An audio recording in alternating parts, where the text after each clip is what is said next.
A Knight Rider reboot that might include the $6 million man, $1 billion man maybe, and Airwolf. Is it still possible? It actually does seem to be. Welcome to the Tachyon Pulse podcast, part of the scitrek family. Our tachyon pulse has been unable to completely penetrate the anomaly. So, during the strikes of 2023, I told you that the guys over at Universal and NBC were talking about a very ambitious project. A project that would bring together Knight Rider, Airwolf, the $6 billion man, and potentially the A-Team. This was going to be this monumental, 80s retro team up. They were thinking about something that was very Marvel-esque in sort of ambition, really, that would have seen, a Knight Rider series, Airwolf series, a $6 billion man series, and maybe something else, and then bringing all those in a big team ups, maybe in straight to Peacock movies or something like that. It would have been very, very cool.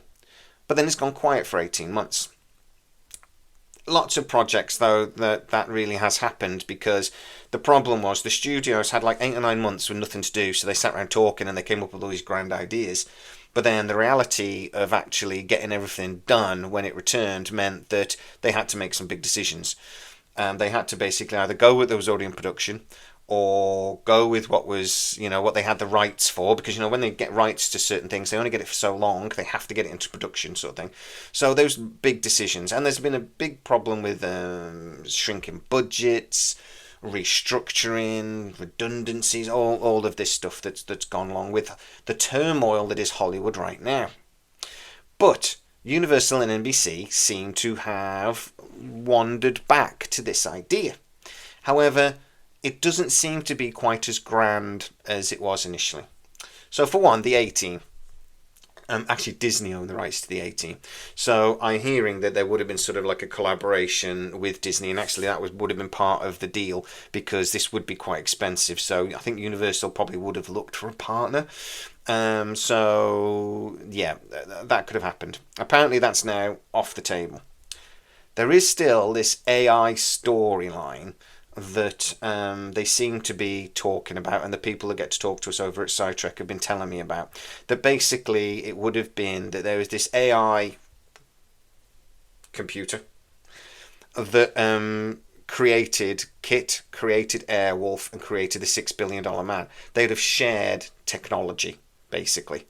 That would have meant that there was some sort of central intelligence or something that would have influenced these. And maybe Knight Enterprises or whatever had created something. So the storylines would have been intertwined from that point of view. I'm hearing that this is sort of still the plan, but instead of trying to actually set up this big, ambitious, multi-series, maybe movies universe, instead they will start just with a Knight Rider reboot. That it will set up everything else, and if it's popular, they will then build off that. There isn't the confidence there was a few years ago that a project like this would succeed and get on streaming and do well regardless, sort of thing. Everything is having to be a little bit more realistic over in the world of Hollywood at the moment, and budgets are shrinking. One of the big concerns is that Knight Rider is actually kind of an affordable TV show. It's a car, you make it look cool, whatever, but CGI and special effects and things aren't a massive drain on your resources. Airwolf kind of is. It doesn't matter what you do. You would have to have a helicopter, you would have to have it flying around, and obviously you would, if you're going to have fights and things, it would have to be done with CGI, because you can't really fly a helicopter. And it was basically what killed Airwolf off the first time round, was just because it was too damn expensive to make. The other thing is that, audience expectations are up here nowadays. We wouldn't sort of accept what we had with Airwolf the first time round, where it was a lot of the same shots, just, angled differently or whatever, or, you don't ever really see anything happening, and you just sort of see Hawk going, oh, Stringfellow, oh, that's blown up. We'd actually expect to see what was happening, we'd actually expect to see the fight, we'd actually expect it to look very cool. expensive.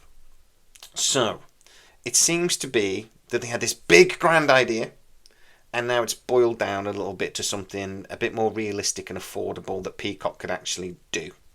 It would be a Knight Rider reboot that would have all of these elements of this, again, this central AI that has then maybe spawned other creations, but we don't really get to see them, or maybe we only see them in passing. The $6 billion man could come in and out, but there's a rights issue with that because they were going to do a movie, so I don't know how that would fit in. But maybe it's a character that could come and go. But they could do the $6 billion man, they could do something like that, and then grow it. So if it works, you then have a spin-off Airwolf series, and then in the future you have that team up. I do think there's an appetite for this sort of thing.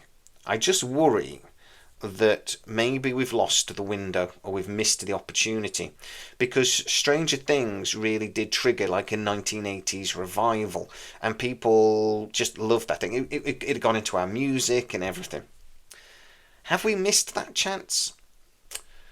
I do think continuations aren't particularly generally always very successful, but there is sort of precedent to say that they seem to be done better nowadays than they have done in the past.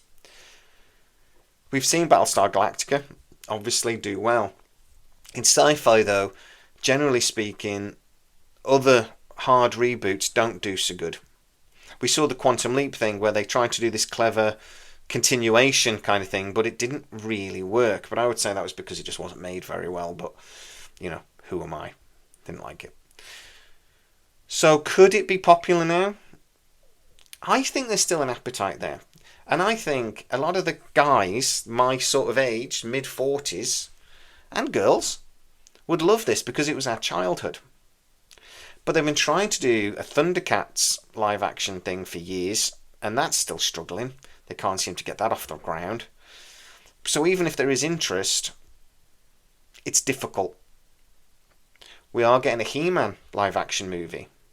Maybe that's the sort of thing that if that does well, that could sort of help to get this Knight Rider project over the line and get it a bit of confidence so people actually pay for it. Let's fingers crossed and hope for the best.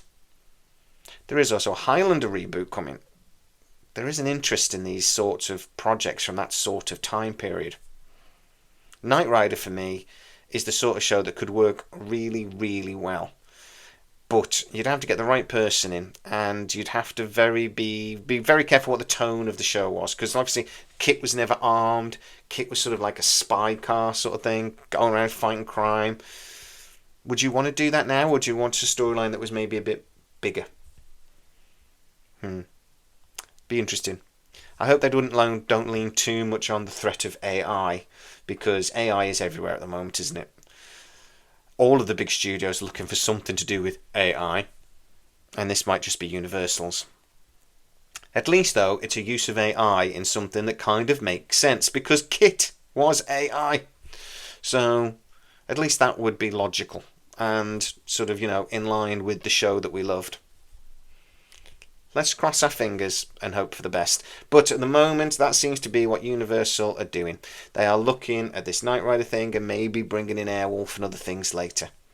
Get into the comments and tell us if you think that is a sensible idea, realistic idea, or actually would you rather than just go, nah, screw it, just do the big Marvel thing you were planning to do before. That sounded cool. Get into the comments and tell me exactly what you think. If you are new to the channel, as it's a brand new channel, please like, subscribe and hit that bell notification. It really helps us out.